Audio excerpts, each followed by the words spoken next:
Boa tarde a todas e todos. Vamos dar início à palestra do professor Anselmo Iappi, que imagino já seja bem conhecido de vocês. O professor Anselmo leciona na Escola de Belas Artes de Roma, mas também frequentemente dá cursos na França. Aqui no Brasil, escreve regularmente para o site A Terra é Redonda e já teve vários livros publicados. Entre eles, destaco Crédito à Morte, pela editora Edra, e este recém-lançado Concreto, pela editora Elefante.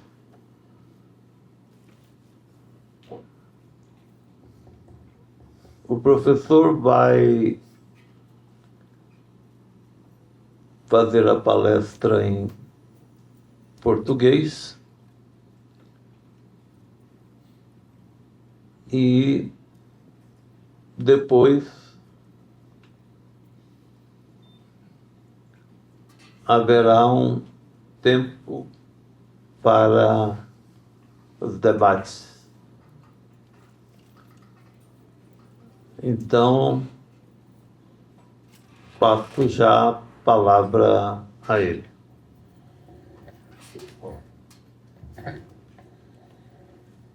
Boa noite, eu vou tentar falar em português. Meu português não está nunca correto, mas normalmente eu consigo ao menos fazer-me compreender. Então, estou já contente disto e espero que a minha fala e sobretudo a minha pronúncia são ao menos compreensíveis.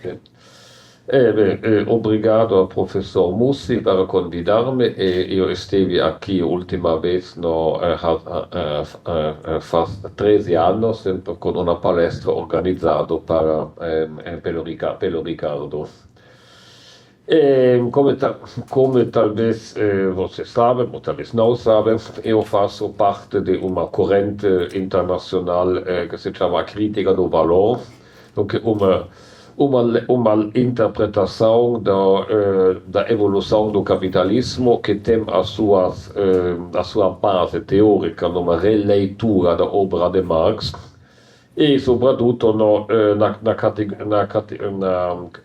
crítica da economia política com as categorias centrais de valor, lado abstrato do trabalho, do dinheiro e da mercadoria, que é uma leitura que não nega a existência da luta de classe, mas não atribui a mesma centralidade à luta de classe, mas investiga demais as estruturas anônimas e impersonais da dominação capitalista. E como foi indagada, analisada por Marx, sobretudo no primeiro capítulo do Capital. Mas para a crítica do valor não se trata de propor uma leitura filológica de Marx ou de estabelecer o que Marx disse verdadeiramente, mas se trata de utilizar as ferramentas de Marx e sobretudo da crítica da economia política para pensar o mundo de hoje e também para pensar fenômenos que Marx ainda nem mesmo podia conhecer na sua época. Isso significa a crítica do valor, crítica fortemente o marxismo tradicional, mas não para estabelecer outro tipo de ortodoxia, mas para utilizar o Marx que chamamos de esotérico, o coração das ideias de Marx, lá onde Marx, falando de valor, mercadoria, trabalho, dinheiro e sobretudo o fetichismo da mercadoria, Marx toca o que eu também chamei o coração das trevas do sistema capitalista. Esta é uma análise que era verdadeira na época de Marx, há 150 anos, como é verdadeira hoje.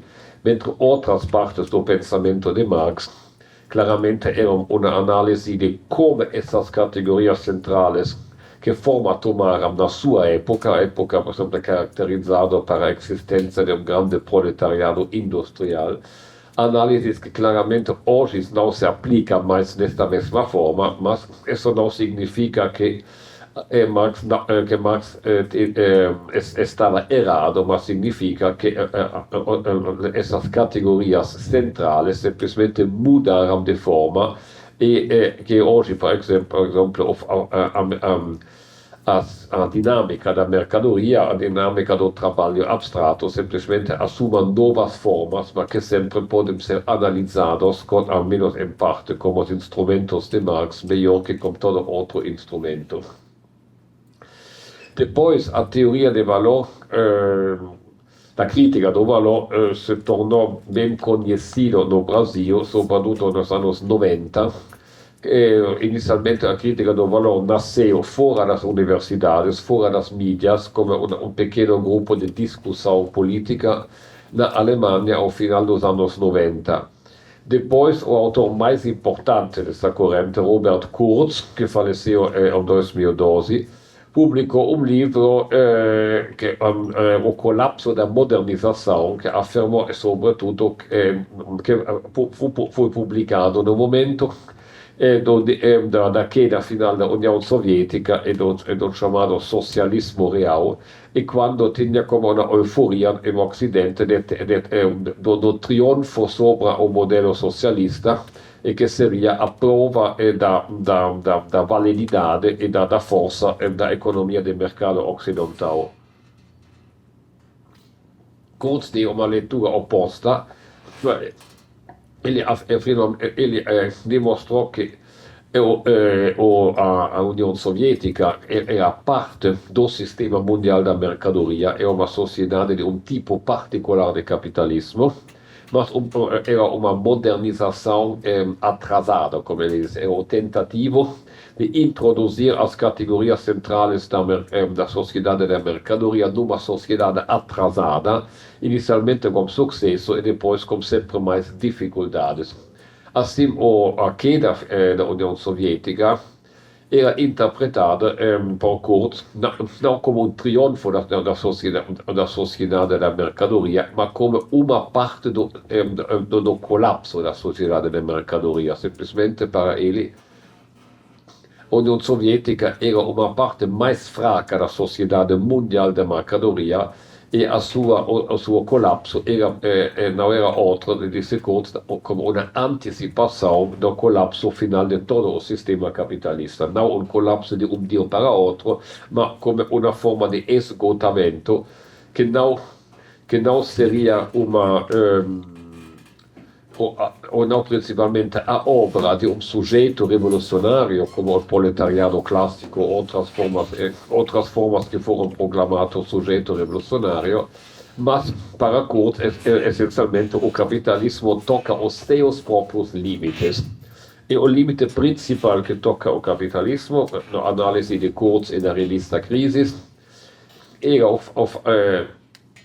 o fato que é solamente o trabalho vivo, o trabalho no momento da sua execução que cria o valor. O valor se representa no dinheiro e dá o lucro ou mais-valia. Significa sem trabalho vivo finalmente não tem a substância do processo capitalista da acumulação do capital. De um lado, mais se utiliza trabalho vivo, mais se cria valor e finalmente mais-valia e lucro. Do outro lado, a concorrência capitalista faz que cada capital tenha interesse em utilizar mais tecnologias e mais máquinas possíveis, porque um operário que utiliza máquinas, que trabalha também com máquinas, produz muitos mais objetos na mesma unidade de tempo. Isso significa que a causa da concorrência tem um contínuo aumento da parte das máquinas na produção. Isso é algo que já começa ao final do século XVIII com a Revolução Industrial, sobretudo na Inglaterra. Mas isso contém também um problema, comporta uma expansão perpétua da produção. Significa também que cada mercadoria particular contém menos valor porque é produzido com menos tempo. Se um operário com uma máquina pode fazer 10 camisas numa hora, o que significa que agora cada camisa contém somente o valor de 6 minutos, porque a unidade do valor é o tempo que se trabalhou. E assim, essa camisa teria menos valor, por exemplo, de uma camisa artesanal de antes, que se produzia em uma hora. Mas, como eu disse, a competição empurra os capitalistas a utilizar novas máquinas para vencer sobre os outros concorrentes e poder vender a preço mais baixo. O problema é sistêmico, o problema é que a massa de valor, efetivamente de mais-valia, está baixando com isso, quando os produtos contêm menos valor. Assim, o interesse do capital, ou do capitalista particular, trabalha contra os interesses do sistema no seu inteiro. O que aconteceu historicamente é que como se diz, controbilancia a queda do valor de cada mercadoria particular é equilibrado com um aumento permanente do número das mercadorias produzidas. Se uma camisa, no nosso exemplo, contém somente 6 minutos de trabalho, produzindo 10 camisas ao lugar de uma camisa antigamente, a massa das 10 camisas tem juntos a mesma massa de valor como antes uma camisa artesanal. Esse exemplo banal, na verdade, nos faz compreender muitos aspectos sobre a dinâmica do capitalismo e também sobre a crise ecológica causada pelo capitalismo, como tento demonstrar depois. Assim, desde o início, a lógica capitalista está condenada a fluir para a frente, a desenvolver a produção mais velozmente, mais rapidamente, da sua tendência imanente a esgotamento da massa de valor a causa da substituição do trabalho vivo com as tecnologias, o que Marx chama o trabalho morto, pagado com a parte constante do capital. Isso significa, sempre era uma bomba que estava conteúdo na raiz mesmo da dinâmica capitalista, essa ameaça de esgotamento do valor a causa da substituição do trabalho vivo com as máquinas. E como disse, para muito tempo o problema foi não resolvido, mas foi sempre adiantado, produzindo sempre mais e mais mercadorias, cada uma com menos valor, falando do mesmo tipo de produto. O Fordismo e a produção em massa de automóveis foi a mais grande desses modelos de acumulação. Mas, como lembra o crítica do valor, mais ou menos nos anos 70, esse modelo finalmente se quebrou. Donc, os progressos tecnológicos, as possibilidades de automatizar a produção, aumentaram tão rapidamente que não era mais possível de aumentar a produção e de vender a produção do mesmo jeito. Significa que, ao menos nos anos 70,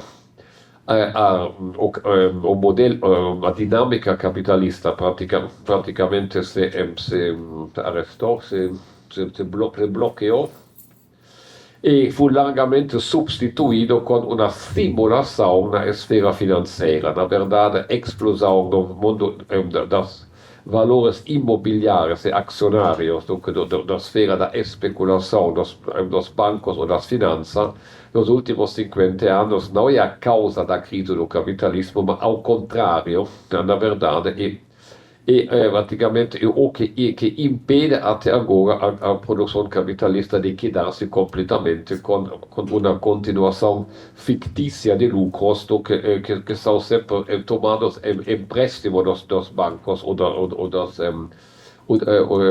das bolsas.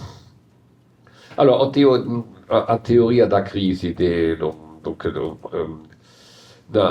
na crítica do valor é também o aspecto que foi mais recebido no Brasil. Donc, o livro de Kurz, o conceito o colapso da modernização, foi traduzido rapidamente no Brasil, foi patrocinado para Roberto Schwarz, e com isso Kurz se tornou um intelectual bem conhecido no Brasil, também tendo uma coluna regular na Folha de São Paulo. Mas Kurz estava finalmente a crítica do valor foi também um pouco unilateralmente associado com essa ideia de uma crise imanente. E quando depois 2000 a economia brasileira parecia a melhorar, e o Brasil parecia também sair da condição de uma crise permanente, efetivamente o interesse para a teoria da crise diminuiu bastante no Brasil, me parece. Porque os outros aspectos da crítica do valor foram menos recebidos, como por exemplo a leitura da história. Kurz também escreveu um enorme livro, o livro negro do capitalismo, que é uma história de toda a sociedade capitalista.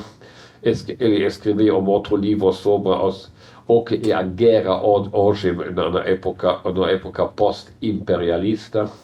Também foram publicados outros livros com crises também sobre fenômenos culturais. E também na crítica do valor se ampliou com a teoria do valor Sisson, que explicou que, na verdade, o valor não é uma forma social que compreende toda a sociedade, mas que tenta de colonizar a sociedade toda, mas uma parte necessariamente fica de fora. Isso sobretudo, são as atividades domésticas, as atividades tradicionalmente atribuídas às mulheres, nunca como curar das crianças, dos idosos, ocupar-se de casa, todas as atividades sem as quais não pode ter lugar a produção do valor, normalmente da parte dos trabalhadores masculinos. Mas essas atividades não produzem valor no sentido capitalista e ficam numa posição auxiliar e de inferioridade. Allora, o que eu hoje quero discutir não é repetir mais uma vez os fundamentais da crítica do valor. Eu me permito de lembrar que eu publiquei um livro, As Aventuras da Mercadoria, publicado na tradução portuguesa, foi publicado pela editora Antígona, que é um resumo da crítica do valor. E depois, vários anos, eu publico mais um livro, A Sociedade Autofágica, que examina sobretudo o lado psicológico também da sociedade da mercadoria, examina o narcisismo como a forma psíquica que mais corresponde alla sociedade da mercadoria, e analisa também o que significa ser um sujeito nessa sociedade. O livro contém também um apêndice onde eu tento de resumir o mais rapidamente, o mais brevemente possível a crítica do valor. Mas agora quero falar de outra coisa, da questão ecológica. Dizemos que, como disse, a teoria a crítica do valor não consiste solamente na teoria da crise, mas foi também muito identificado com isso. E inicialmente a crises e Kurz, é claro que eles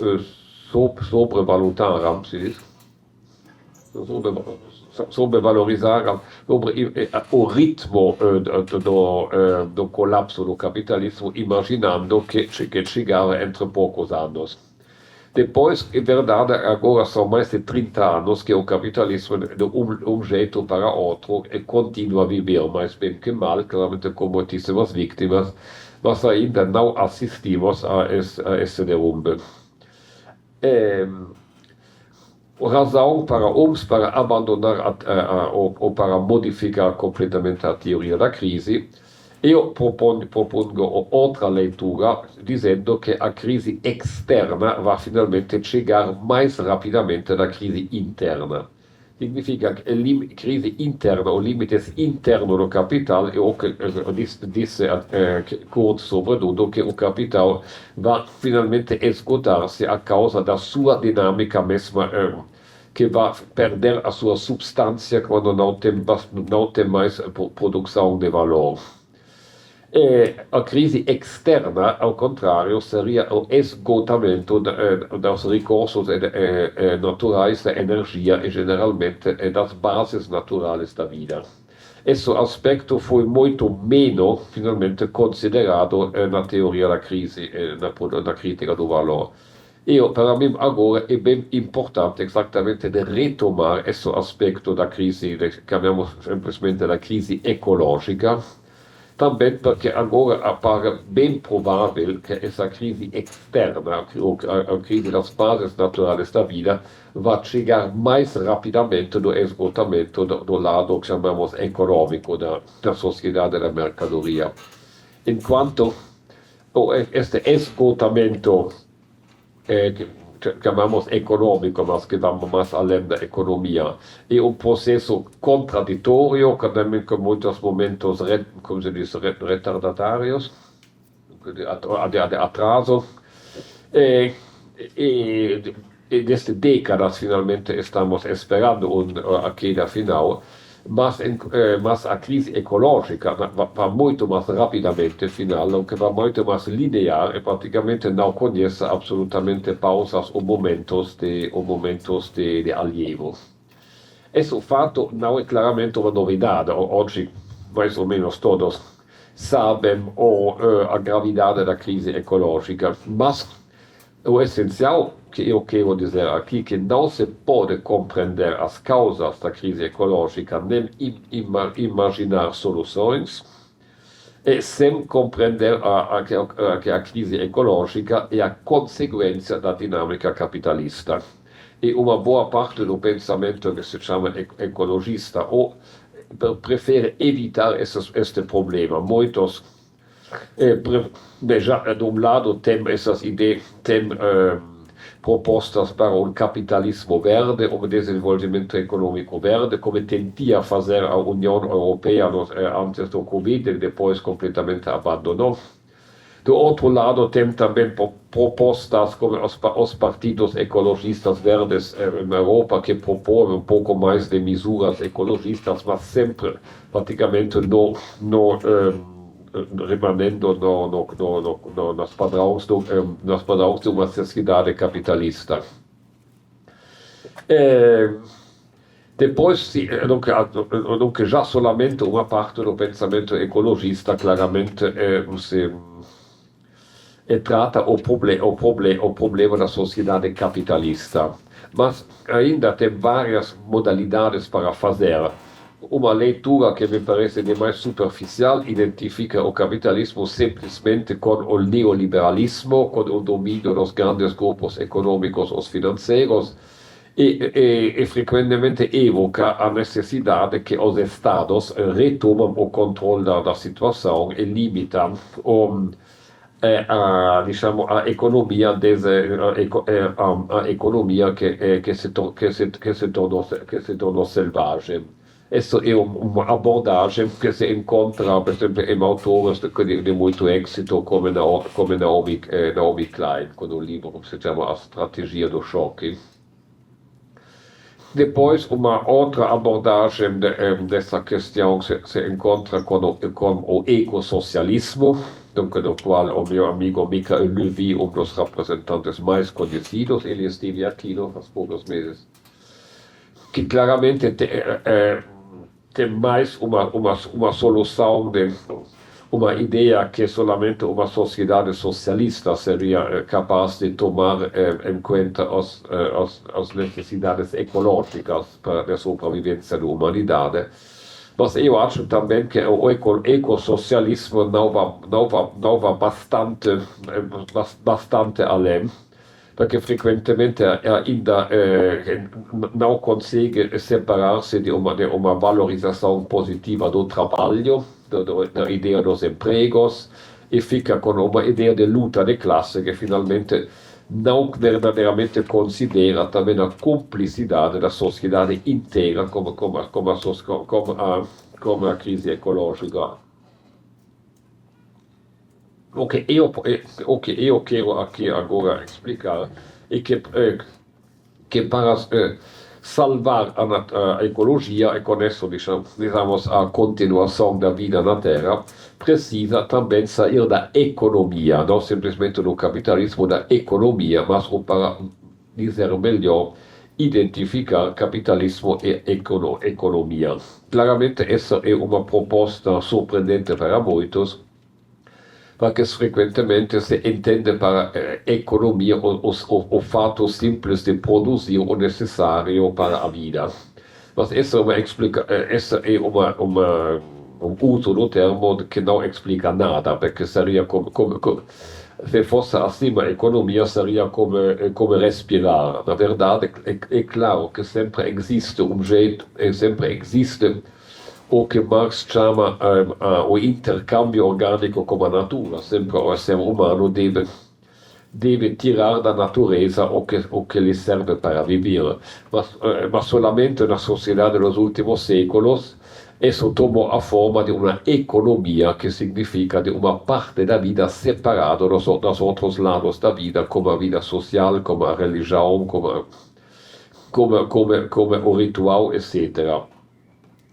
Se por economia entendemos simplesmente o fato de que os seres humanos precisam trabalhar para extrair a natureza o que necessitam para viver, essa é uma verdade óbvia demais para significar algo mais preciso. Se, por outro lado, entendemos economia como uma esfera separada da vida, cujo objetivo é multiplicar a produção, e em particular as somas de dinheiro investidas, desconectando essa produção de outras esferas da vida, como o lazer, os rituais, a vida comunitária e familiar e religiosa, e abolindo todas as limitações que existiam nas sociedades pré-capitalistas, a busca do lucro para razões morais, religiosas ou de causa social, então a economia é bastante recente. Ela essencialmente tomou forma no século XVIII, coincidendo com a Revolução Industrial. E ao final do século XVII, sobretudo no XVI e sobretudo XVII, que aparecem autores na Inglaterra como Locke, Mandeville, o mais cínico, naturalmente o mesmo Adam Smith, que praticamente que fundam também a economia como ciência. Significa para eles tornar-se ricos se torna uma finalidade em si mesmo. Essa era efetivamente uma novidade histórica absoluta. E claro que também em outras sociedades sempre tiveram indivíduos que buscaram riqueza. Também os estados, os soberanos, os reis sempre buscaram riqueza.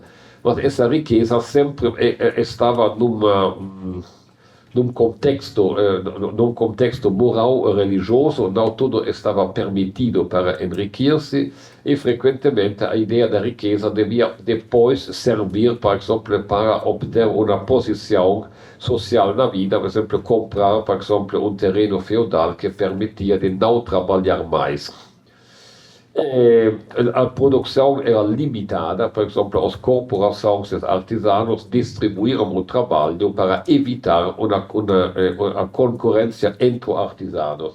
Ao mesmo tempo, frequentemente a terra não podia ser vendida, mas que a terra também significa controle dos homens, e a terra, ao menos em teoria, era atribuída pelo soberano aos seus servidores fiéis, etc.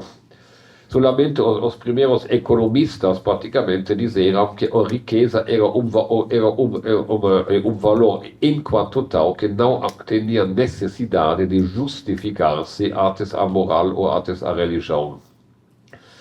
No mesmo tempo também a economia nasceu também na realidade, que tinha appunto o primeiro decolagem econômica, sobretudo na Inglaterra, donc a criação de o que se chamava riqueza nacional, que se tornou a preocupação principal também dos governos. A partir de então, a esfera produtiva não serve mais a outros propósitos como em qualquer sociedade anterior, mas se torna o centro da vida, ao qual todos os outros aspectos são subordinados.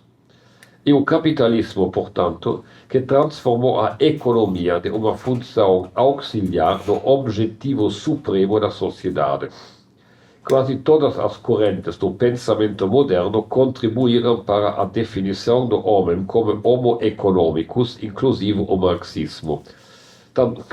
Também nasceu no século XVIII o utilitarismo, a ideia que o ser humano sempre busca o ser útil e sempre tenta de obter mais possível com menos esforço possível.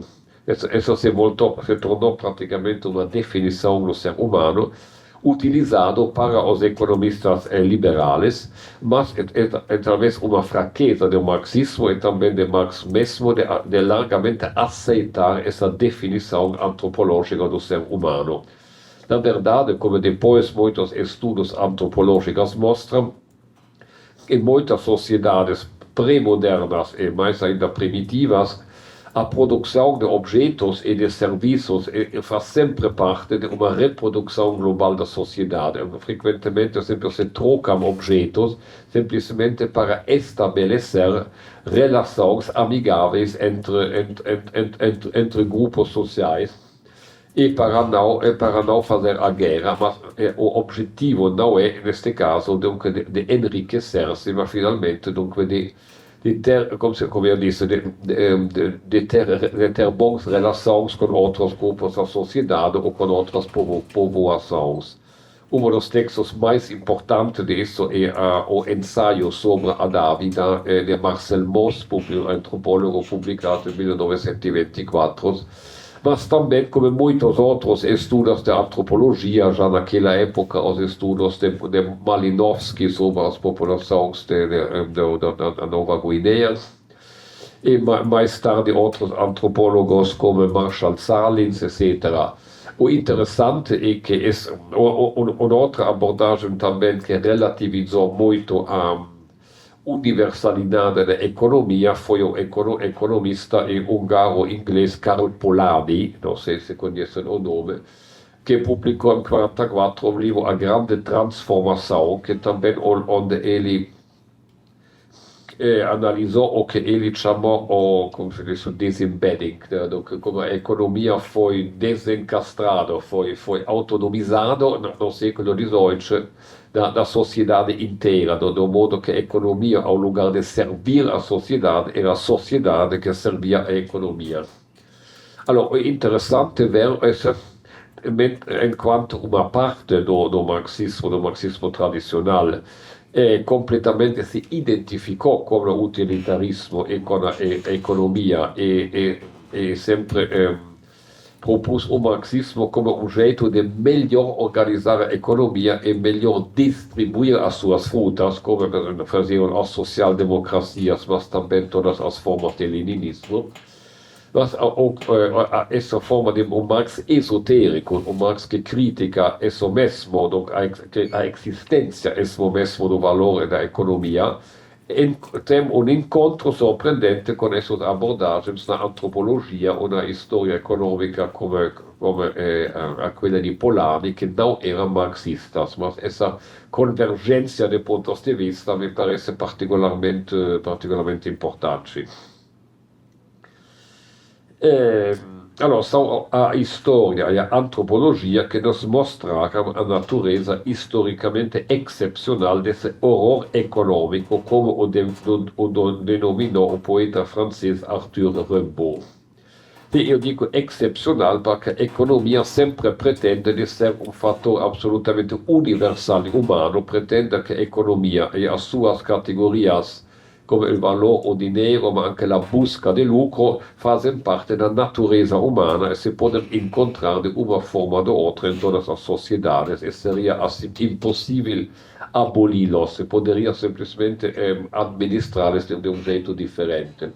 Mas o tipo de abordagem que eu apresento aqui entre marxismo e antropologia, ao contrário, quer desnaturalizar essas categorias capitalistas, mostrar que finalmente na história da humanidade chegaram bastante tardiamente, praticamente a 3 séculos ou menos, e como eles chegaram no mundo, também poderiam ser abolidos, ao menos teoricamente. Enquanto não seria possível abolir, por exemplo, a força de gravidade, mas poderíamos abolir, por exemplo, o trabalho e a economia para organizar donc, a vida social de um jeito diferente. Allora, esse sistema da mercadoria é incompatível com a ecologia. Em uma sociedade baseada na economia, isto é, no capitalismo, a produção em si não tem outra função senão transformar o capital investido em uma soma maior por meio do trabalho produtivo. Dizendo produtivo sempre no sentido capitalista.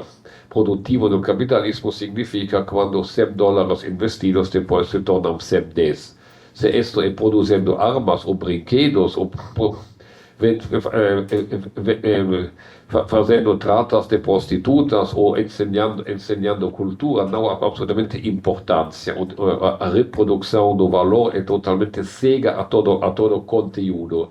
E esse fato é bem conhecido, mas não é um problema moral, não se pode simplesmente explicar com a avideza dos capitalistas, mas é uma necessidade estrutural ao interno de uma sociedade que tem a sua base no valor, que o valor é solamente criado para o lado abstrato do trabalho, significa para a sua dimensão temporal, sem consideração do conteúdo.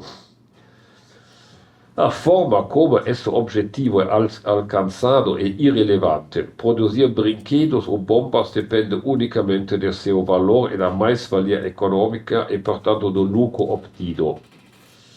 Mas os capitalistas não agem como agem porque são pessoas más ou obcecadas pela ganância, mesmo que isso, evidentemente, possa ser um fator contribuinte. Mas agem assim porque a competição onipresente os impulsiona a maximizar os lucros e minimizar as despesas.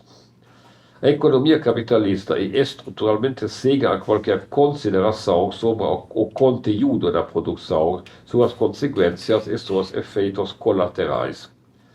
Ele teve que fazer algumas concessões às demandas do capital humano, à força de trabalho, quando esta era capaz de se defender com os sindicatos, os greves, etc. O capitalismo devia, sobretudo na sociedade ocidental depois da guerra, conceder mais direitos, mais salários, etc. às classes trabalhadoras. Mas, finalmente, era o capitalismo mesmo que ganhou muito com isso, não simplesmente comprando paz social, mas também aumentando o poder da compra das massas populares, que podiam, assim, comprar as mercadorias que produziam. Mas os fundamentos naturais da vida não têm verdadeiros defensores e são os primeiros a serem sacrificados quando a competição entre empresas, entre setores da economia, entre estados, faz da lucratividade de curto prazo o único critério. Durante muito tempo acreditou-se que o Estado, como instituição, era capaz de conter essa guerra perpétua na esfera econômica. No entanto, vemos agora que os Estados se encontram em uma situação de dependência estrutural da economia, sobretudo porque sem receita tributária o Estado não é nada. significa que os estados não são o polo democrático ou positivo da sociedade capitalista que seria capaz de controlar o lado mau, o mercado governado para os egoísmos. Na verdade, os estados hoje não têm praticamente autonomia. Todos os que os estados querem fazer devem financiar, significa que devem ter os impostos. E os impostos, evidentemente, do capital, e o capital, quando não encontra boas condições, pode hoje muito facilmente mudar de um país para outros. Todos os governos de esquerda que queriam, por exemplo, finalmente de colocar o capital nacional com um forte controle estadual, do que abandonaram rapidamente essas políticas, porque o capital simplesmente fugiu.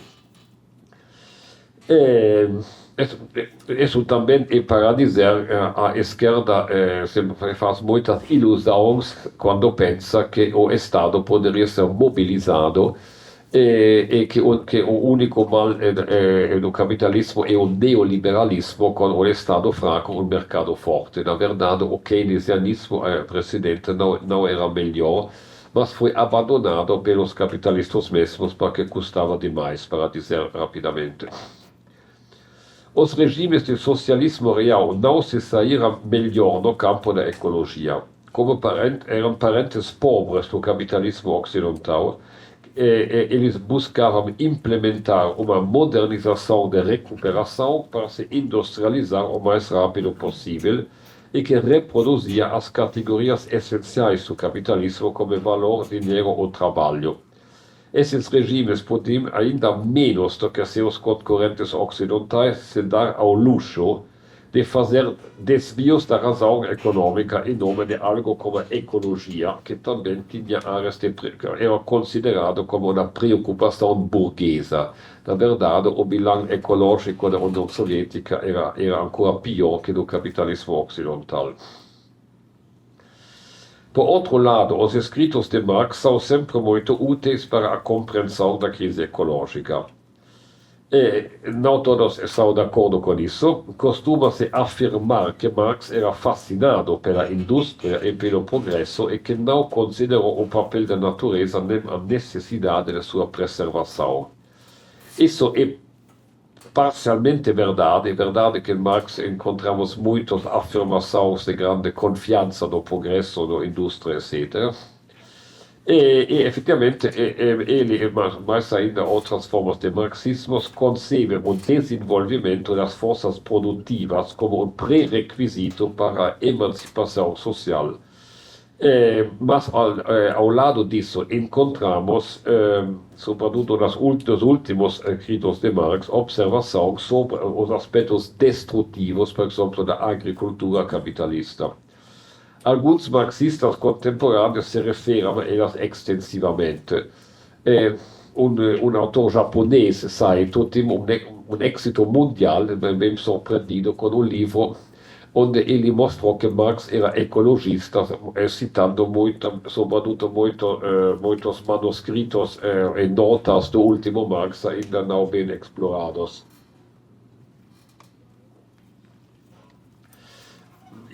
Eu acho essa abordagem não particularmente interessante, porque também a importância de Marx para a ecologia não consiste em algumas páginas de notas de leitura, e não se deve considerar Marx como um autor sagrado, onde encontrar uma observação de um tipo particular em Marx não se deve considerar como uma prova definitiva. Marx não é a Bíblia. Mas Marx fica ainda hoje para mim o autor mais importante para compreender o mundo contemporâneo, mas como eu disse, não tomando a letra as suas afirmações, nem mesmo as afirmações marginais na sua obra, mas utilizando os instrumentos, os ferramentas teóricos de Marx para analisar fenômenos como a ecologia, que ele ainda não podia nem mesmo verdadeiramente considerar. desenvolvendo o núcleo da teoria de Marx, mesmo além da interpretação literal de seus textos, podemos extrair conclusões ecológicas dela. Na teoria marxiana, ele analisa a natureza dual do trabalho, tanto abstrato quanto concreto, donc voltamos a essa questão central. Ele demonstra que apenas a dimensão puramente temporal do trabalho, sem levar em conta o seu conteúdo, o que ele chama de trabalho abstrato, ou melhor dizer, do lado abstrato do trabalho, constitui valor que é o único propósito do processo produtivo capitalista, pois o valor é representado pelo dinheiro. O trabalho abstrato não tem nada a ver com o trabalho imaterial ou outro. Todo o trabalho no capitalismo tem sempre dois lados. O trabalho abstrato e o trabalho concreto não são dois tipos diferentes do trabalho, não são nem mesmo duas etapas na vida da mesma mercadoria. Significa que cada trabalho, de um lado, produz um valor de uso, produz algo, material ou imaterial que seja, e que é sempre diferente de cada uso diferente. Esse é o lado da produção que interessa o ser humano. Outro lado é porque fica com algo de concreto, material ou imaterial, bem ou serviço que seja, que de um lado ou outro deve satisfazer um desejo ou necessidade humana, até mesmo que pode ser absurdo. Do outro lado, todas as atividades, também as atividades mais concretas, como a agricultura, sempre tem um lado abstrato, porque sempre se trata de gastos de energia humana medidas com o tempo. Cada trabalho necessita um tempo de trabalho, que claramente no caso da mercadoria inclui também o tempo que foi necessário para produzir também os materiais, os instrumentos e todos os pressupostos. Mas finalmente, em última análise, cada atividade, o valor de cada mercadoria se resolve no tempo de trabalho que foi necessário para criar a mercadoria ou todas as outras mercadorias que confluem nesta mercadoria. E este é o lado abstrato, que cada trabalho tem um lado abstrato que produz o valor, mas a particularidade é que esse lado abstrato não tem um conteúdo, é pura quantidade de tempo. Trabalhar 1 hora para fazer uma bomba ou trabalhar 1 hora para fazer um brinquedo é sempre 1 hora e produz sempre o mesmo valor e a mesma quantidade de dinheiro. Vemos concretamente que o dinheiro também é uma pura quantidade que é cega em frente a todo o conteúdo. E finalmente, talvez uma tragédia mais profunda da sociedade capitalista é exatamente que esse lado abstrato é o lado que prevalece, donc a produção concreta, donc o lado que deveria ser humano, pode existir somente se consiga satisfazer as pseudo-necessidades do trabalho abstrato. Então, vemos concretamente se produzem coisas absurdas quando se podem traduzir-se em uma quantidade de dinheiro e se abandonam as atividades mais necessárias, como a pequena agricultura, quando não produz bastante dinheiro, mas não produz bastante dinheiro porque finalmente não utiliza bastante trabalho produtivo. Então, finalmente, a compreensão também da crítica do valor, para a compreensão é central o conceito de trabalho abstrato, mas ao mesmo tempo eu sei por experiência que esse conceito também é o mais difícil para explicar. Esse processo se desenvolve como uma forma de automatismo que Marx chama de fetichismo da mercadoria, que é o título do último pequeno capítulo da primeira parte do Capital. Os seres humanos acreditam ser dependentes da circulação de suas mercadorias, contra as quais se sentem impotentes, assim como na antiguidade os seres humanos se sentiam impotentes contra seus deuses. A economia é, em última análise, resultado das ações humanas, mas escapou ao seu controle. Assim, na crise ecológica, a sociedade caminha para a própria destruição, mas se vê incapaz de deter essa corrida desenfreada rumo ao abismo, do qual, no entanto, tem maior ou menor consciência. Além disso, Marx demonstra que apenas o trabalho vivo, o trabalho no momento de sua execução, cria valor, enquanto o uso da tecnologia não agrega valor algum. O aumento contínuo do papel da tecnologia na produção desde o início da Revolução Industrial coloca, paradoxalmente, a criação de valor em crise, como eu já disse antes, porque cada mercadoria individual contém cada vez menos valor, com a diminuição do papel do trabalho vivo em sua produção. A resposta ao longo do desenvolvimento do capitalismo tem consistido em aumentar o número de mercadorias, de modo que uma grande quantidade total de mercadorias, cada uma contendo pouco trabalho e, portanto, pouco valor, compensa a perda de valor de cada mercadoria individual. Mas, eu já disse, essa é parte central também da teoria da crise, da crítica do valor, mas outro aspecto que ainda que me parece também muito evidente de lógica elementar, mas que finalmente está pouco considerado no dibattito público, é o fato que essa grande quantidade de mercadorias, mesmo que mal consiga estancar a queda na massa de valor, exige uma grande quantidade de recursos e energia. 1000 carros produzidos hoje com grande uso de robôs podem conter tanto trabalho vivo quanto 100 carros do passado, que significa que contém o mesmo valor como os 100 carros do passado, mas ainda consomem aproximadamente 10 vezes mais energia ou recursos do que 100 carros. Então, o valor de cada mercadoria diminui, mas não diminui o uso de recursos e de energia e a poluição que se cria. O capitalismo é condenado a aumentar a produção das mercadorias, como já dissemos várias vezes,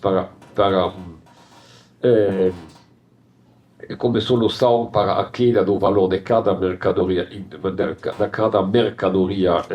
particular, mas a queda do valor conteúdo na mercadoria particular não corresponde a uma queda do uso de recursos.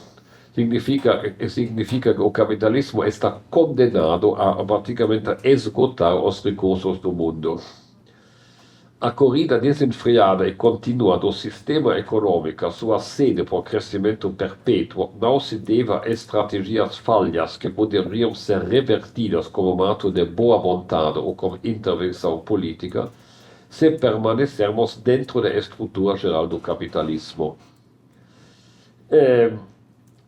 Significa que praticamente o produtivismo, como se diz, desenfreado do capitalismo não é um objeto, não é uma tendência adjuntiva, como se diz, uma tendência adicional, que se poderia reformar e criar um capitalismo, por exemplo, sem crescimento econômico, um capitalismo mais razoável, porque o motor mesmo do capitalismo é essa necessidade de aumentar a produção para contracarrer, como se diz, para contrastar a queda da massa de valor e de mais-valia.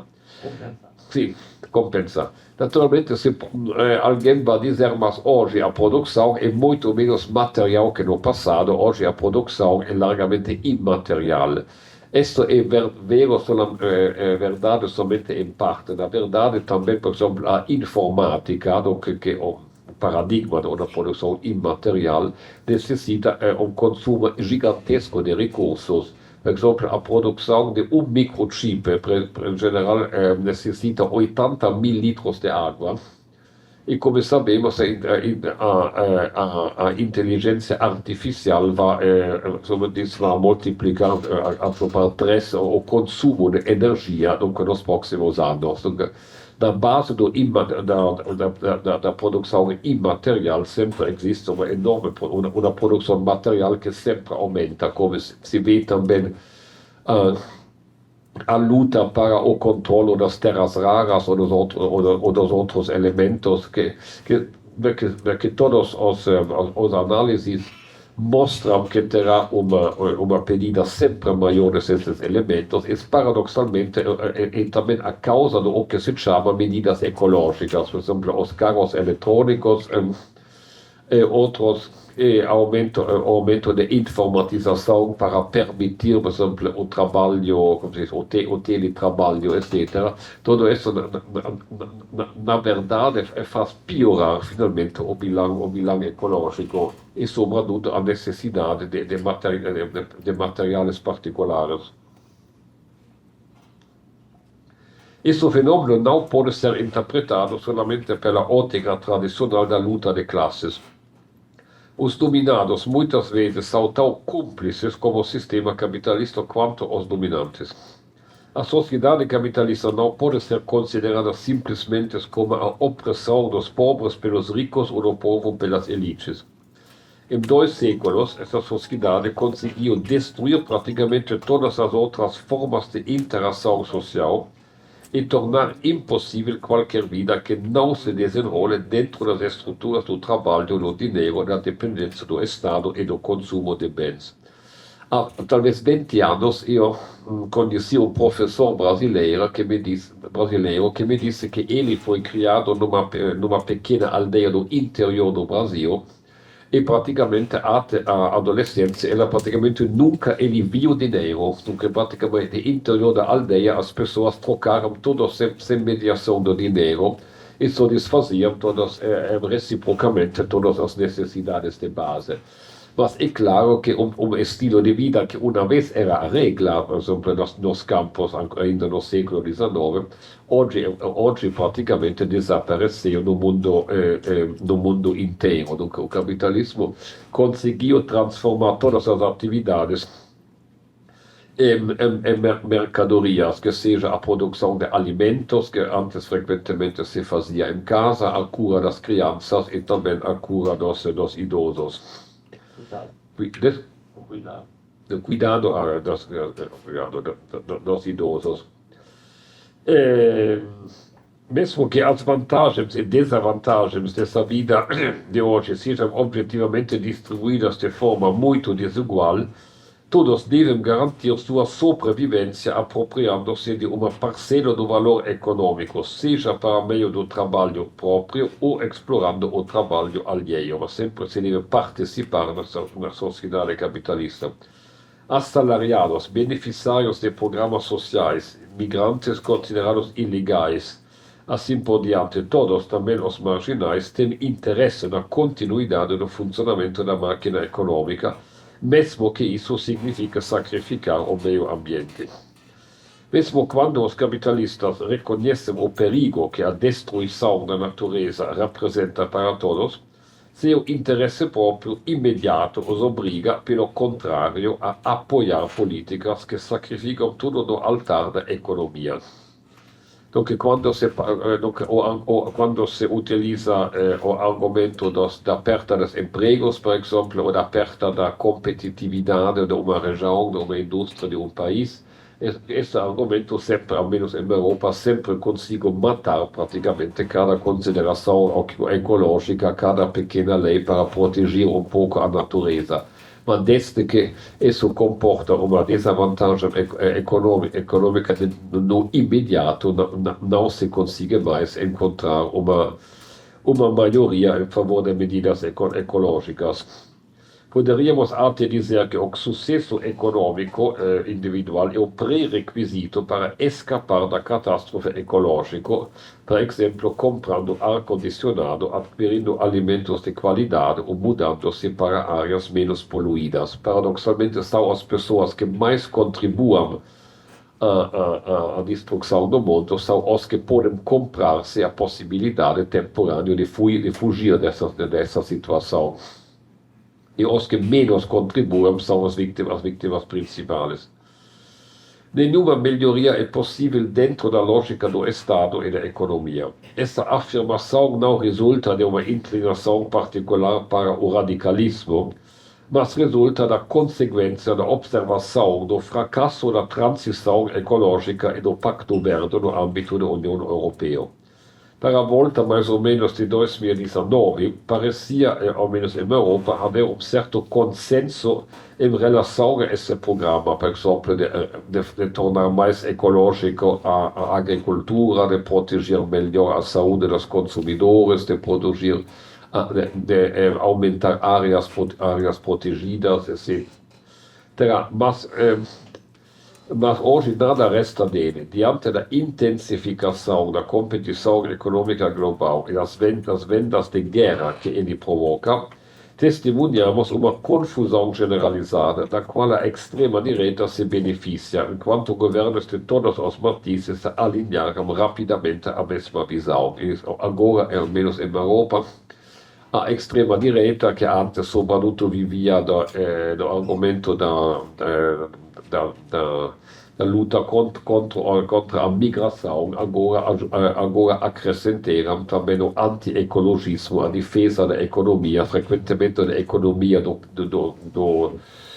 pequeno cidadão, utiliza questo anti-ecologismo e mais também o resto dos governos e os partidos e governos do centro político se alinham com essa linha. Isso tem pelo menos a virtude de esclarecer as coisas. O capitalismo não aparece mais reformável, não pode ser verde, assim como não pode mais ser social. Além disso, muitas das propostas que se enquadram no conceito de ecologia consistem em tecnologias que visam substituir uma fonte de energia por outra, como no caso dos carros elétricos ou dos painéis solares.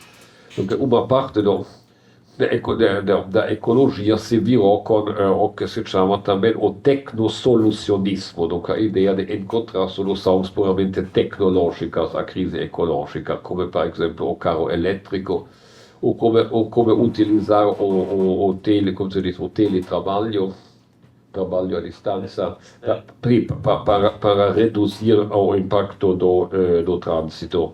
Para não falar das ideias loucas de geoengenharia, para salvar a natureza com projetos completamente absurdos, como mandar satélites gigantes para refletir a luz do sol, ou de colocar produtos químicos nos oceanos sempre para resfriar a Terra. Diante dessas tentativas de salvar o capitalismo com seu consumo intensivo de energia, por meio de ainda mais tecnologia, precisamos repensar radicalmente nossos estilos de vida, nossos conceitos de felicidade e nossa relação com as coisas. As ideias de decrescimento, simplicidade, voluntário, viver com menos e rejeitar o consumo excessivo continuam a se espalhar. E essa mudança de mentalidade, especialmente sua tradução em ação coletiva, pode ser nosso único caminho para a salvação. Muito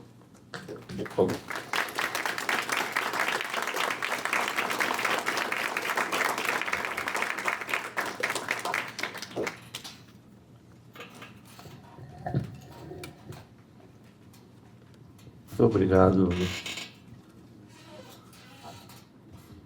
Então, agora passemos à segunda parte, onde o professor irá responder as questões. Vocês podem elaborar questões ou mesmo fazer intervenções. Meu nome é Diogo, eu sou estudante de letras aqui da USP.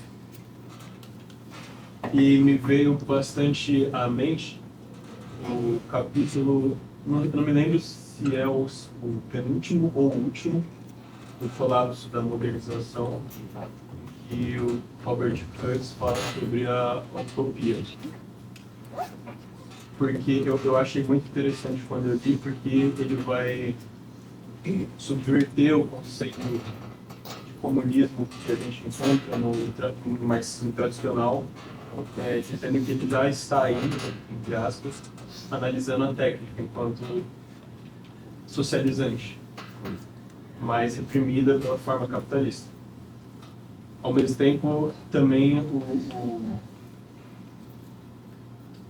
a saída tecnicista não se apresenta como possível, talvez justamente por essa forma.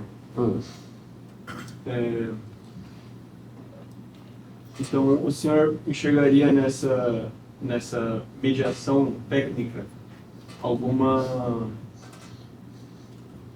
estratégia política possível? Sim, aqui você toca efetivamente ponto sensível e complicado.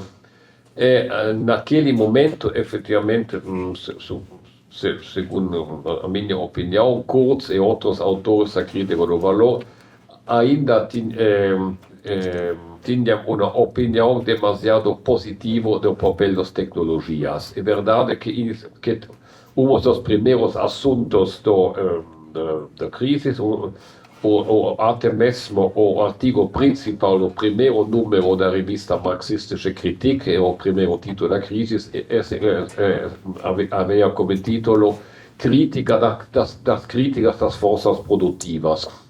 Naquele momento também oponendo-se à moda ecologista na Alemanha, porque os autores da crise queriam afirmar que o problema não era a tecnologia, mas praticamente o uso que a sociedade do valor fazia com as tecnologias.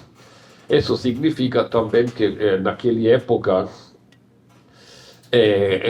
naquele capítulo de Kurz que você cita, tem a ideia que, na verdade, no nível técnico, a sociedade já está socializada, então já tem como uma unidade, não se poderia produzir se não existisse já uma interação efetiva de todos os fatores produtivos, mas essa realidade técnica material não pode realizar-se no plano social, porque o valor implica uma sociedade onde cada unidade produtiva, como cada empresa, como se diz?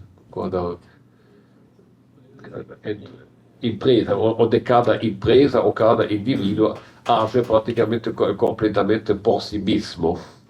E impede também praticamente o uso razonável das tecnologias. E isso me parece também, em retrospectiva, talvez o lado mais fraco da teoria, da crítica do valor daquela fase. Essa ideia, na verdade, se encontra já, por exemplo, no Friedrich Engels tardio, até mesmo em Marx, a ideia que as coisas já estão socializadas, as pessoas, significa que deveriam adaptar, que deveriam desenvolver o mesmo grau de cooperação. Isso é também, finalmente, uma consequência de uma ideia de base do marxismo e também de Marx mesmo, que hoje me parece muito discutível, assim, a ideia que a evolução das forças produtivas vai finalmente empurrar também a evolução das relações de produção, que as forças produtivas são o elemento que envolve mais rapidamente, que a longo prazo obriga os seres humanos a desenvolver relações sociais que permitem de administrar essas forças produtivas.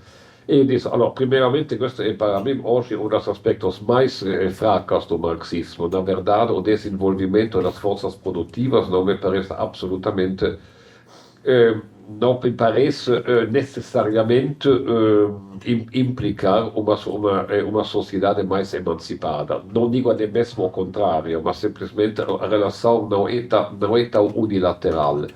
O desenvolvimento das grandes máquinas e da indústria no século XIX não era absolutamente um pressuposto necessário para uma sociedade emancipada. Se podia também imaginar, por exemplo, uma sociedade agrícola comunista, e como sabemos, ao final da sua vida, sobretudo nas suas famosas cartas a Vera Zasulich, Marx também começou a tomar em consideração esta possibilidade, que se poderia também instaurar o comunismo num país atrasado como a Rússia, sem passar para a industrialização, apoiando-se diretamente nas comunidades agrícolas já existentes. E mi parece che finalmente, almeno in aquel momento, la critica del valore effettivamente faltava di una distanza critica sufficiente con un modello industriale e se effettivamente se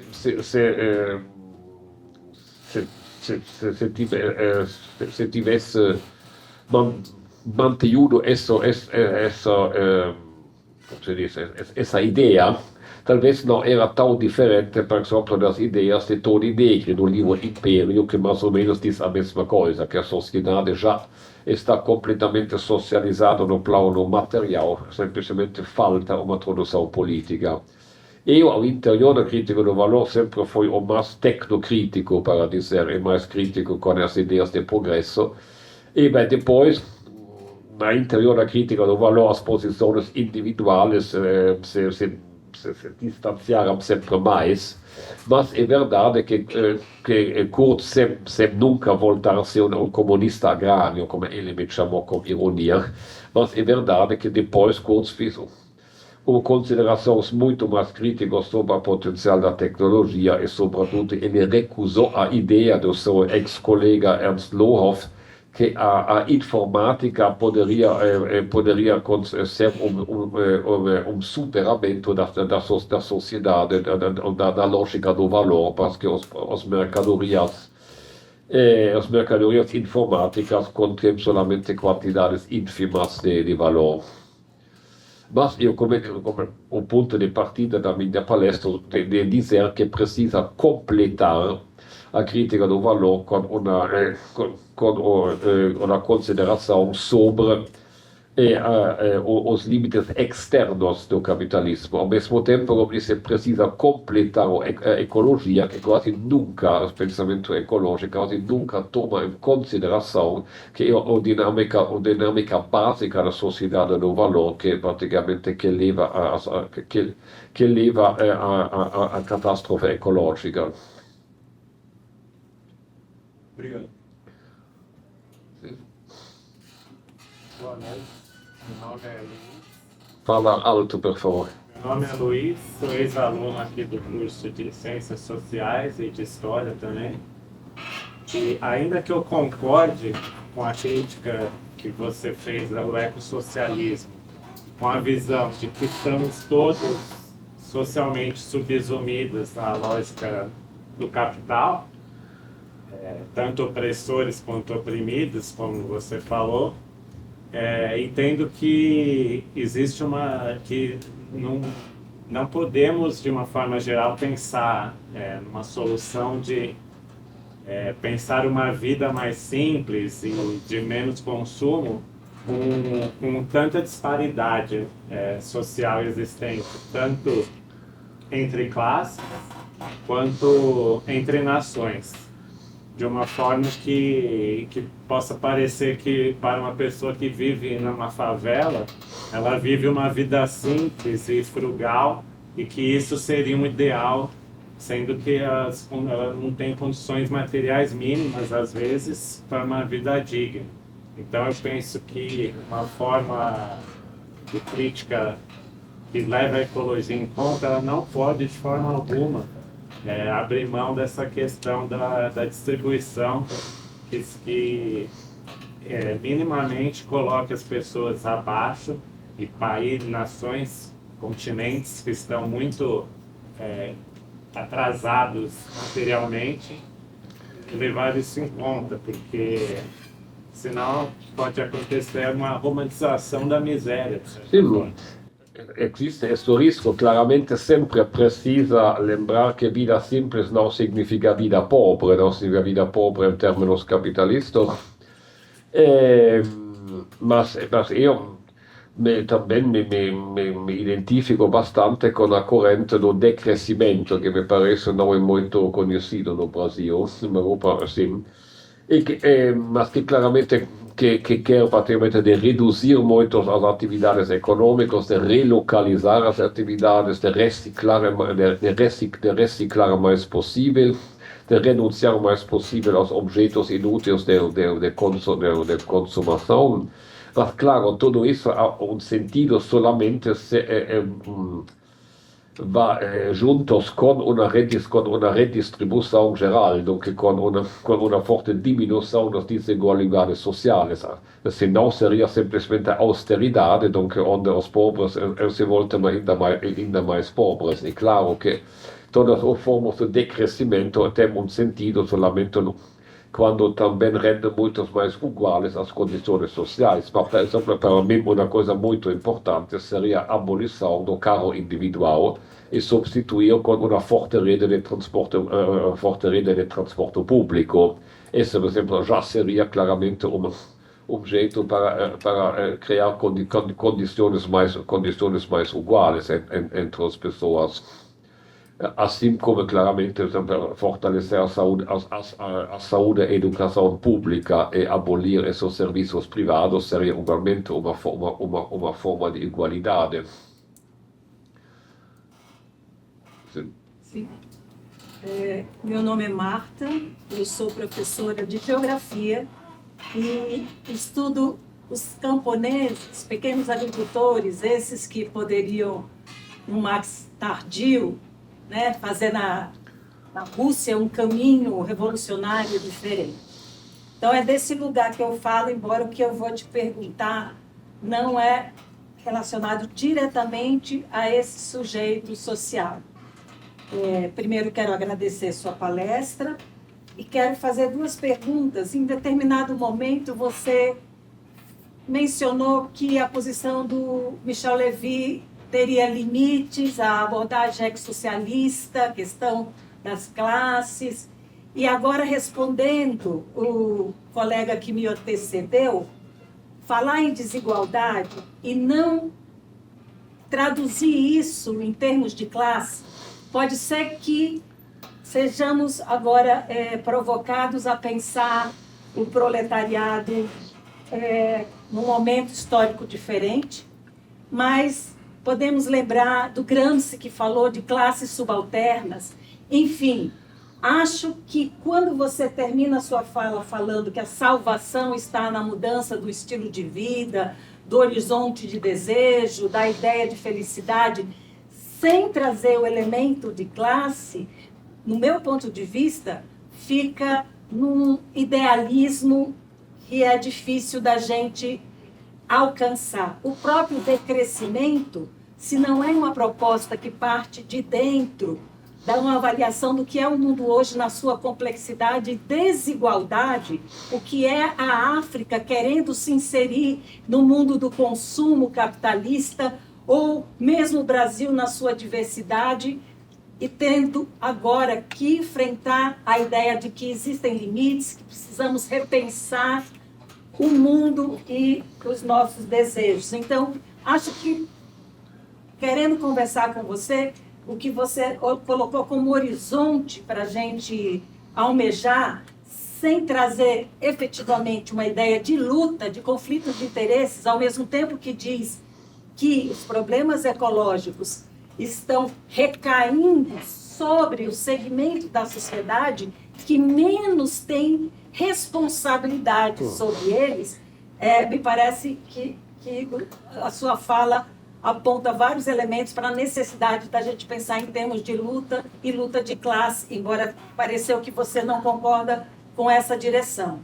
A segunda questão é que quando você diz que a crise externa, a crise ambiental, ela chegará antes da crise do capital, trabalhando com essa externalidade, e você passou pelo Polanyi, então eu estou entendendo que você está de acordo com a perspectiva do Polanyi para trabalhar a ideia de economia em separado a ecologia, e é só a sua confirmação, e queria então saber qual é a sua leitura, o seu diálogo.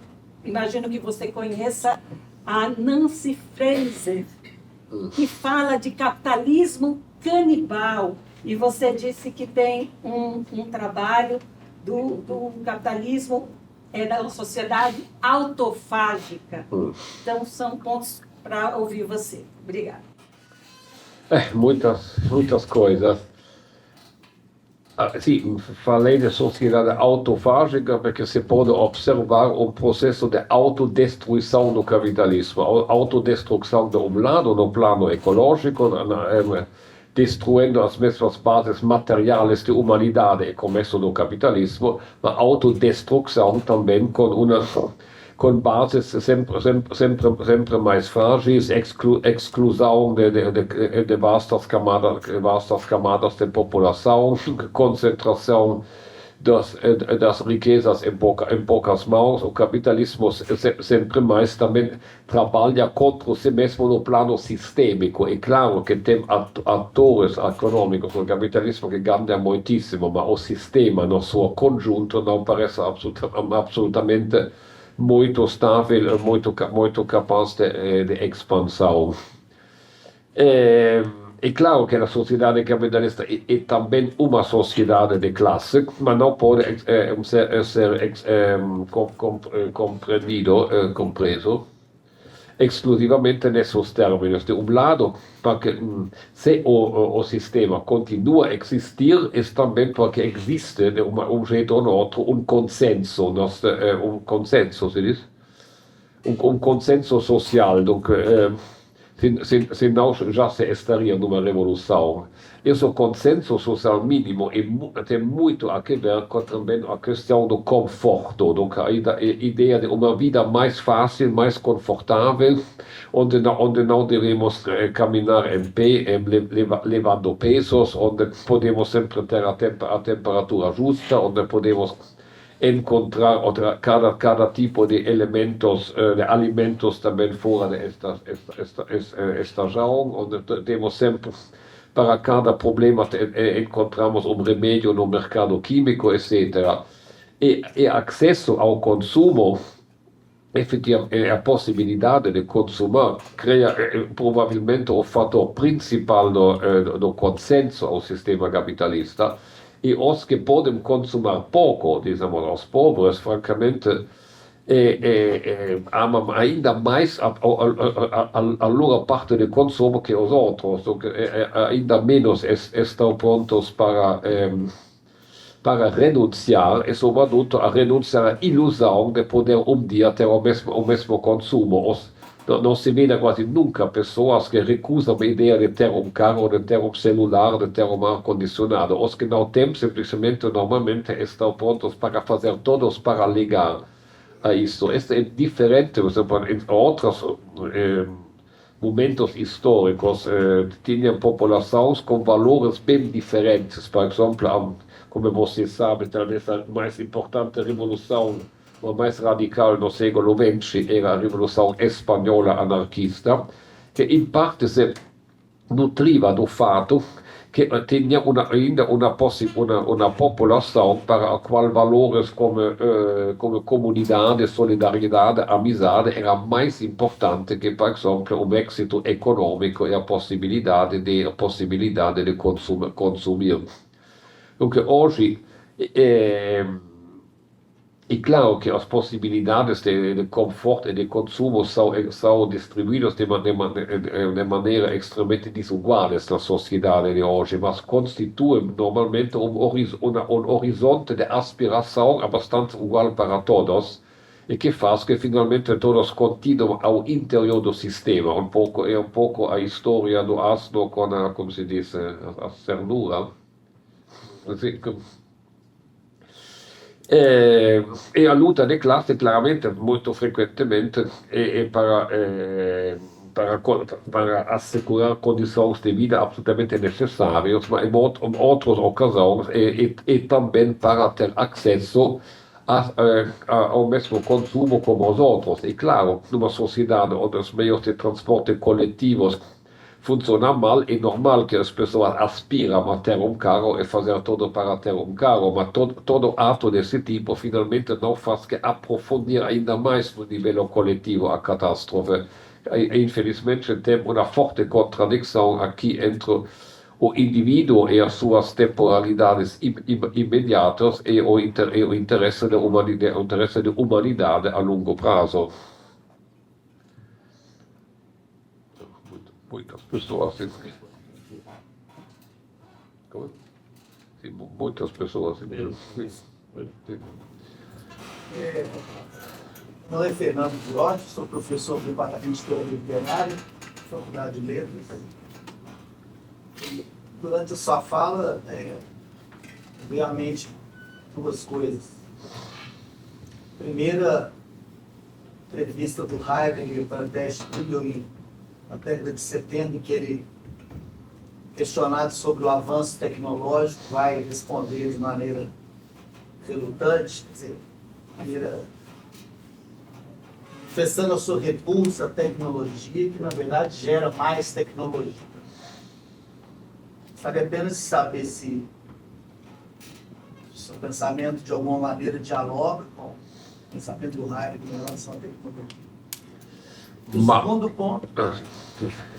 segundo ponto, que do outro lado do espectro, né, nós temos hoje na área de teoria literária os estudos de ecopoesia, ecocrítica, tentam pensar, a partir da poesia, da ficção, novas maneiras justamente de reconexão do humano com a natureza não humana, novas maneiras de pensar os rios, as montanhas como seres, pensamento herdado, inclusive, do pensamento ameríndio. Eu gostaria de saber se você considera que uma atenção maior por parte das ciências sociais para a ecocrítica, para a contribuição da poesia e da ficção, pode contribuir para o que você diz no final da sua fala, né, um caminho de salvação, ou se isso seria muito utópico? Io non incontro nada de interessante nas teorias de Heidegger, falando de técnicas, são ideias muito fumosas, como se diz. E ao mesmo tempo ele faz parte de uma crítica da tecnologia conservadora, que evidentemente existem muitas várias críticas das tecnologias e não todas as críticas são boas. Eu claramente me identifico solamente com as críticas que querem coligar a diminuição do nível de complexidade tecnológica com uma perspectiva de emancipação individual e coletiva. Claramente há outras críticas das tecnologias que ao mesmo tempo parecem sobretudo ter saudade das condições sociais das sociedades tradicionais com as suas hierarquias. E o papel da literatura, sim, claramente pode ser muito importante para acompanhar uma mudança de mentalidade para difundir novas ideias de felicidade, porque finalmente o capitalismo nunca é solamente uma realidade econômica, é sempre a difusão de novas ideias da vida. Sempre exemplo, nas sociedades europeias e sobretudo nas sociedades mediterrâneas, nos anos 50 tive uma vera ofensiva, para a qual não se poderia viver, era uma vergonha, por exemplo, ser campesino, precisa absolutamente ter um pequeno carro, precisava beber Coca-Cola e não beber o vinho feito em casa, se jeitavam os velhos móveis para comprar móveis de plástica. Tinha toda uma vasta ideologia que todo o que era velho devia ser abandonado porque era vergonhoso e que se devia absolutamente voltar-se modernos. E claro que também a literatura, o cinema, etc., a música contribuirá muito nesta modernização dos costumes, que tinha claramente também lados positivos, mas também lados muito, muito negativos. E seria naturalmente bem útil se agora outras formas culturais poderiam participar numa contra-ofensiva para o qual, por exemplo, seria uma vergonha beber Coca-Cola ao lugar de beber uma bebida preparada em casa, por exemplo.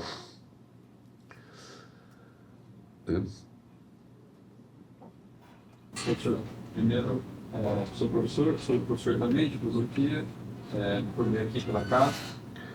Queria agradecer o senhor pela sua palestra e percebo, né, que essa argumentação contra a luta de classes é uma argumentação contra essas matrizes de capitulação, né, interesses de classe, o senhor fala, né, os interesses imediatos.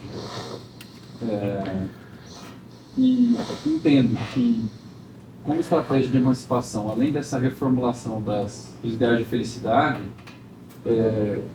existe também uma emancipação do ponto de vista destrutivo. Eu queria saber se o senhor concordaria com esse ponto de vista, né? Que seria a sabotagem como estratégia, sabotagem tecnológica, né? Destruição, né? Então, a destruição como uma estratégia política mesmo, desses aparatos tecnológicos. O senhor pensa nisso? Beh, talvez uma aula universitária não é o lugar melhor para falar desses assuntos, mas é verdade que, por exemplo, na França, sobretudo, tem muitas formas de oposição e também de sabotagem, por exemplo, como se diz, obras de construção de digas, de autorotas, são formas não violentas, mas evidentemente o Estado os declara ecoterroristas, o Estado, sobretudo na França, está muito preocupado com a possibilidade que essas formas de resistência se generalizam, porque agora provavelmente a França é o país com mais resistência contra novas rodovias, contra armazéns de Amazon, ou contra novas data centers, contra barragens, contra os poços enormes para ter a água à disposição do agronegócio, contra novos centros comerciais, etc. Efetivamente, é uma das poucas coisas positivas atualmente. Acho que em Europa, mas sobretudo na França, praticamente cada novo projeto deste jeito encontra uma forte oposição. E são normalmente oposições locais, que não são somente razões políticas, não são somente os profissionais das protestas, mas efetivamente são populações locais que se opõem contra aeroportos também, contra as obras para os Jogos Olímpicos, claramente contra centrales nucleares, contra fábricas químicas, praticamente tem uma vasta área de oposição. E ao mesmo tempo o Estado francês, como os outros estados, tem tanto medo de perder terreno na competição global entre os estados e cada diminuição também dessas coisas, tecnologias, é considerado como uma perda de velocidade, com o risco de ficar atrás, que o governo francês combate com particular energia os movimentos ecologistas, que evidentemente são considerados perigo para a competitividade, se diz assim, nacional. Oi, meu nome é Bruno, eu me formei aqui em Filosofia e Geografia, onde eu conheci a crítica do valor, né? Eu gostaria de perguntar para o senhor em relação à China, porque aqui, enfim, né, no Brasil, uma grande parte do campo progressista vê a China como modelo a ser seguido, né? Inclusive em relação à indústria verde, né? Enfim, que seria mais agroecológica, né? E também é uma observação que de alguns analistas colocam essa China, vamos dizer assim, né, como um limite da crítica do valor, porque não chega um colapso na China, né, enfim, no sentido do seu crescimento econômico. Como que o senhor acharia, né, se posicionaria em relação a isso? Eu tenho uma segunda pergunta, que eu realmente tenho eu gostei muito da palestra. Eu tenho assim, um apreço muito grande pelo decrescimento, que eu creio que no Brasil não seja conhecido. Eu, particularmente, estou estudando o Ivan Illich, não sei se enfim, né, que justamente combate essa mentalidade do consumidor, né, que tanto a direita como a esquerda colocam como uma identidade, né, de, poxa, quem que vai consumir mais, né, seja produto como serviço. Então, eu agradeço também a palestra. Sim, Ivan Illich é para mim ponto de referência essencial. E também interessante porque Ivan Illich, ele vem do catolicismo, ele não era absolutamente marxista. Eu acho particularmente interessante quando, como já disse antes, entre antropologia e marxismo, abordagens diferentes finalmente podem confluir na mesma conclusão. Isso é claramente uma boa prova disto. a China, claramente, a questão é complexa. Efetivamente, essa admiração para a China aqui no Brasil é efetivamente coisa que a mim me surpreende, porque na Europa não existe isso. É claro que aqui, evidentemente, muitas pessoas de esquerda do Brasil se imaginam que o Brasil poderia também ser uma superpotência imitando o modelo brasileiro, o modelo chinês. Mas me parece uma ideia completamente louca. Primeiramente, porque o Brasil é o país mais totalitário do mundo e ainda me parece ainda muito pior dos Estados Unidos. É absolutamente totalitário no seu interno, não se pode nem mesmo marchar na rua sem um telefone conectado com as autoridades. A China, onde pode, por exemplo, em África, é muito, extremamente agressivo com políticas econômicas e totalmente anti-ecologistas para procurar seus recursos, sobretudo em África.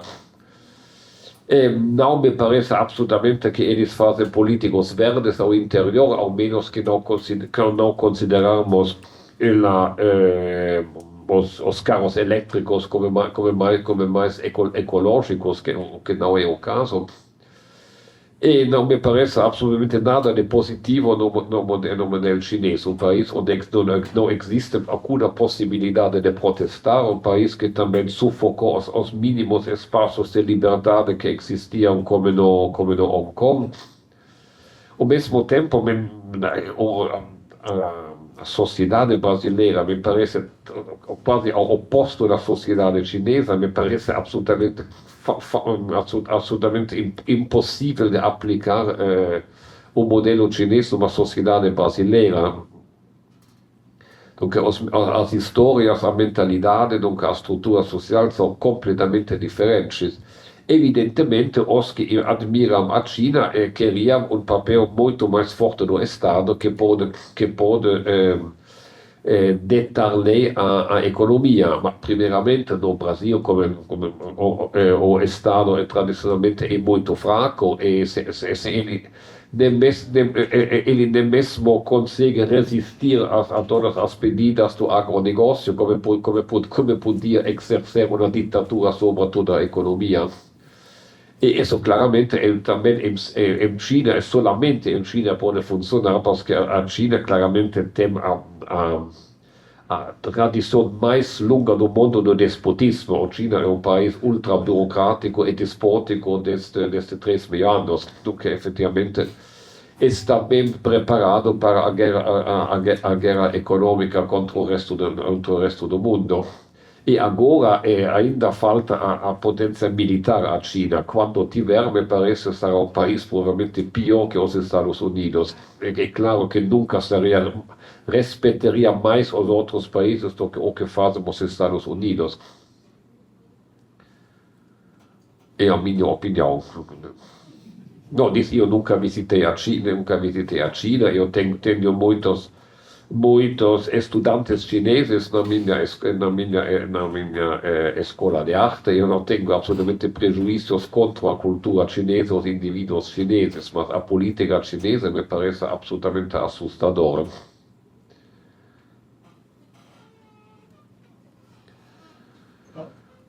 Boa noite, meu nome é Lucas, eu estudei Marx no doutorado em filosofia, não aqui, na Unifesp. A minha pergunta é o seguinte, partindo desse pressuposto, então, de que o trabalho abstrato, ele põe em movimento uma série de abstrações, que em última instância compõem essa grande abstração que a gente chama de economia, que é essa abstração da vida, não é? Em última instância. E que vai incorporando cada vez mais elementos a essa grande abstração, seja pelo processo de valorização, seja via capital fictício, financiarização, mesmo daquilo que foge da lógica da valorização. A gente vê hoje o mercado da vida potencial, enfim, engenharia genética, tudo isso, né? A gente vai incorporando tudo isso. A pergunta, no entanto, é no seguinte sentido: como ficam os espaços de agenciamento quando as próprias formas de sujeito dos indivíduos na sociedade já são mediadas por essas formas abstratas. Formas De agenciamento, já são mediadas pelas formas abstratas do próprio capital, né? Pensando, por exemplo, o seu livro sobre a sociedade autofágica inicia já com uma crítica do sujeito abstrato, né? Então, quando as categorias que o sujeito tem, mesmo para se entender, já são categorias abstratas do próprio capital, como ficam esses espaços de agenciamento? Sim, existem muitas formas históricas da abstração, a parte do trabalho abstrato, por exemplo, o tempo abstrato. Não sei se conhece o grande livro de Moishe Postone, que é outro grande autor da crítica do valor, que ele analisa também o nascimento dos relógios, como se diz, de medir o tempo, sobretudo ao final da meia-idade, quando o tempo não é mais o tempo concreto, o tempo de algo como o passar do sol, por exemplo, o passar da água, mas quando o tempo se torna uma pura quantidade matemática que fica sempre exatamente o mesmo e que não tem um conteúdo particular.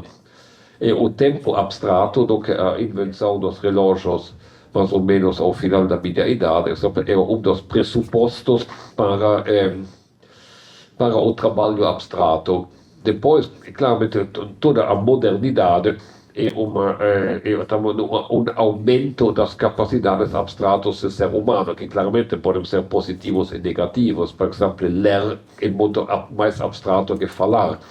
Fazer cálculos é uma atividade bem abstrata. Ler mapas ao lugar simplesmente de olhar são atividades abstratas. É claro que isso também facilitou muito a vida e permite as ciências e tudo, mas ao mesmo tempo são formas para afastar-se, para não ter mais os nossos sentidos vivos. Eu também citei outro dia uma frase do verdadeiro inventor dos métodos da ciência moderna, Galileo Galilei, ao início do século XVII, que disse que o grande livro da natureza está escrito em caracteres matemáticos. Então, que quando ele começa a matematização do conhecimento, e que significa que o que nós percebemos quando olhar, etc., é completamente desvalorizado a favor de um conhecimento científico. De um lado, utiliza instrumentos como experimentos, telescópios, microscópios, e do outro lado, que descreve essa realidade em termos matemáticos. E isso significa, por exemplo, que a minha percepção de um pedaço de metal praticamente não vale nada, porque na verdade se trata de uma matéria particular com uma estrutura molecular que somente uma análise química pode mostrar, etc. E isso significa também que esses conhecimentos se tornam o privilégio dos cientistas e dos expertos, como diria Ivan Illich. E que as pessoas comuns praticamente não podem mais saber do mundo, porque a sua normal percepção humana é praticamente é sempre contradito para a verdade científica, e devemos simplesmente ter confiança em o que nos dizem os cientistas e os expertos. Esse processo é efetivamente normalmente um processo. Esse afastamento da realidade sensível, claramente, é uma forma também de abstrato. Nós vemos em muitas coisas, por exemplo, mesmo entre atividades concretas, por exemplo, quando caminhamos a pé, podemos bem saber o que são 5 quilômetros, porque temos uma sensação direta da distância. Quando utilizamos um carro, praticamente não mesmo percebemos se fazemos 5 quilômetros ou 15 quilômetros, não o sentimos no nosso corpo. Isso significa, nesse caso, também, por exemplo, a distância física e também se torna muito mais abstrato, do que não podemos saber somente olhando para o conta-quilômetro no carro, ou mesurando abstratamente o tempo, mas não na nossa sensação física. Não sei exatamente a sua pedida, era isto. Não, era dentro disso, como fica o espaço de atuação, de agenciamento dos indivíduos? Né? Espaço de atuação política, quando eles próprios, quando nós já somos, em alguma medida, sempre determinados sobre formas, a partir de formas do próprio capital. Sim, nunca estamos acostumados a perceber o mundo através dessas categorias abstratas. E claramente, sobretudo, consideramos as atividades e os produtos das atividades humanas como sempre também em relação ao dinheiro que custa, mas o dinheiro que custa é finalmente uma pura quantidade de dinheiro que é uma consequência da quantidade do trabalho que foi necessário.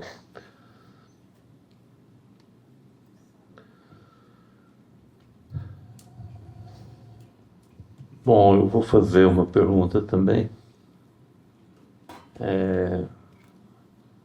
Queria saber como você avalia dois movimentos aí dos anos 60 que se contrapuseram a isso que você chamou de domínio da economia, que foram as manifestações iniciadas na França em maio de 68, mas que se alastraram pelo mundo todo, e concomitante, né, o que nós chamamos de movimento da contracultura. Que penso nisso? Sim. Sim. Beh, come sabemos, era um momento particolarmente importante da história do século XX, que nos anos, da metade dos anos 60 a metade dos anos 70, praticamente em todo o mundo, como na Europa, como em Norte América, como no Brasil, de lado, tinha uma retornou também a crítica social, que estava quase sequestrada desde décadas para os partidos comunistas ortodoxos, que tinham quase como um monopólio sobre a crítica social, mas tinha mas depois se encontraram naquela época muitas novas formas de contestação social, muitas formas de marxismo heterodoxo, em parte foram redescobertas teorias, por exemplo, como os conselhos operários, ou se desenvolveram novas teorias como os situacionistas, ou foram descoberto o lado mais político da teoria crítica, por exemplo, com a grande difusão das ideias de Marcuse, mas ao mesmo tempo tinha um forte aumento também da militância política, como sabemos, no mundo inteiro. E ao mesmo tempo existia a contracultura, que efetivamente tinha um elemento bem importante, porque se contestava neste momento não somente a distribuição dos frutos da economia capitalista, mas também a natureza mesmo destes frutos, onde se buscava uma vida diferente, uma vida mais simples, uma vida mais intensiva, mais emocional. E tudo isso era também chamado a revolução da vida cotidiana. Isso era claramente essa ideia de reinventar a vida apareceu também em outros momentos revolucionários da história. Mas nos anos de 68 essa conexão estava particularmente forte. Ao mesmo tempo, o resultado era paradoxal, porque o que claramente mais fazia medo aos dominantes do mundo, ao lado mais política da revolução, como por exemplo a revolta em Paris em maio de 68, foi finalmente também vencido em parte com a parte cultural dessa revolução. A parte cultural finalmente se mostrou também que era possível de recuperar uma nova forma de consumo, uma nova forma simplesmente do estilo de vida que rapidamente perdeu também o seu caráter subversivo, como por exemplo a música rock, os cabelos longos e outros. E como eu me refiro também frequentemente ao livro O Novo Espírito do Capitalismo, se conhece, que é publicado em 99 para os sociólogos franceses Luc Boltanski e Yves Chiapello, que também mostra, com muitas análises também empíricas, como o capital, frente a uma agitação, a crítica política, a crítica social, que não praticamente, que era particularmente ameaçadora, e por exemplo com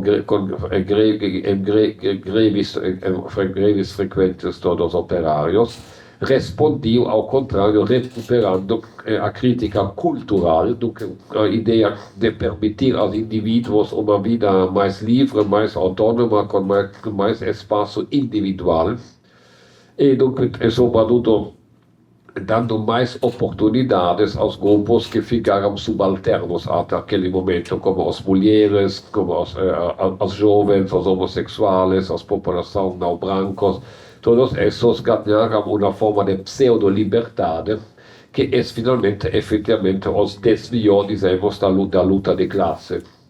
E dunque neste livro analisa effettivamente come a critica artistica, come eles a chamam, foi effettivamente utilizado para o sistema, para vencer a crítica política.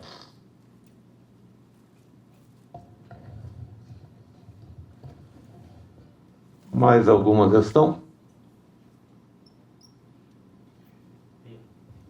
Boa noite, meu nome é Marx. Eu queria aproveitar e pegar um gancho um pouco da pergunta que eu fiz antes dessa, que eu acho que uma das coisas mais interessantes da crítica do valor, do trabalho do Postone também, é se já pensar essa crítica do Marx da economia política a partir dessas categorias de mediação social, né? Categorias que compõem conflito de mediação fictícia. Então, e talvez será que essa forma aí, ou talvez esse programa da crítica política, não a política da crítica política, ele talvez seria uma forma de pensar outras formas de mediação social, como outra forma de mediação social, como o Debord coloca lá numa parede nunca trabalho. Seria nesse ponto. Outras formas de mediação social. Sim. Outras formas de socialização. Para além da mercadoria. Sobretudo Postone que mostra como o trabalho do capitalismo é a quase única forma de mediação social. As pessoas se encontram simplesmente como portadores de uma quantidade de trabalho e cada um é definido com o trabalho que faz ou o trabalho que consegue derrubar aos outros. E para Postone essa é uma particularidade histórica do capitalismo. Em outras sociedades, os nexos entre as pessoas podem ser de natura religiosa ou ter uma origem, por exemplo, numa aristocracia fundada na conquista inicial, etc. Claramente, essa não era a melhor da sociedade do trabalho. Na sociedade do trabalho, essas relações sociais se estabelece praticamente às costas das pessoas, porque o trabalho, a multiplicação do trabalho no capital, etc., é um mecanismo anônimo, não controlado, o que Marx chama fetichismo, onde os indivíduos praticamente têm os seus papéis sociais simplesmente seguindo o automatismo da distribuição do trabalho. Una sociedade alternativa claramente deveria ter a possibilidade de tomar decisões conscientes sobre todos os assuntos e sem ser prisioneiro simplesmente das condições, das questões econômicas e das questões por exemplo, se pode financiar uma proposta ou não. E claro, o interior do capitalismo, a margem de manobra é muito pequeno, hoje é mais pequeno que nunca. isso é também praticamente o limite ou a impossibilidade de toda forma de reformismo ou também de democracia. A democracia não serve para nada, se praticamente não se pode dizer nada, porque tudo está já nas mãos do que se chamam os imperativos econômicos, os imperativos tecnológicos. Uma verdadeira democracia seria também de poder, praticamente, de poder também redefinir essas pseudo-necessidades. E claro, se, por exemplo,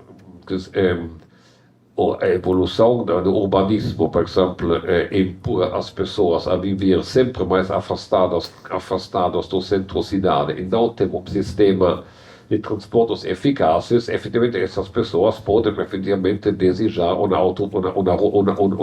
rodovia para chegar mais rapidamente em casa. E poderiam democraticamente, por exemplo, decidir de construir uma rodovia até mesmo no meio de uma reserva natural. Mas essa seria uma pseudo-democracia, porque na verdade tudo o que está atrás desta situação não é negociável. Uma verdadeira democracia, tudo deve ser negociável, tudo o que é feito para os humanos. Mas paradoxalmente, na sociedade contemporânea, tudo o que está feito para os humanos é considerado como absolutamente natural, como algo que não se pode modificar, como algo que o mercado, as tecnologias, a economia, etc., tudo isto parece como uma decisão divina que se deve aceitar. E o que é verdadeiramente natural, por exemplo, como por exemplo, os genes humanos, a estrutura das moléculas, etc., tudo isso deve absolutamente modificar e ser objeto de intervenções tecnológicas.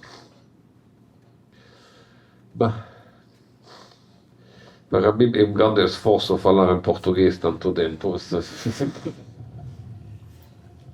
Então, agradecemos a presença de vocês e, sobretudo, a disposição do professor Anselmo de vir aqui até a USP no meio de uma programação. Ele me contou que vai ficar 17 dias no Brasil e vai fazer 16 conferências. 14 dias e 13 conferências e 13 entrevistas também. Que é, digamos, um esforço de militância, porque desnecessário dizer que é trabalho não pago. Bom, boa noite a todos. Boa noite.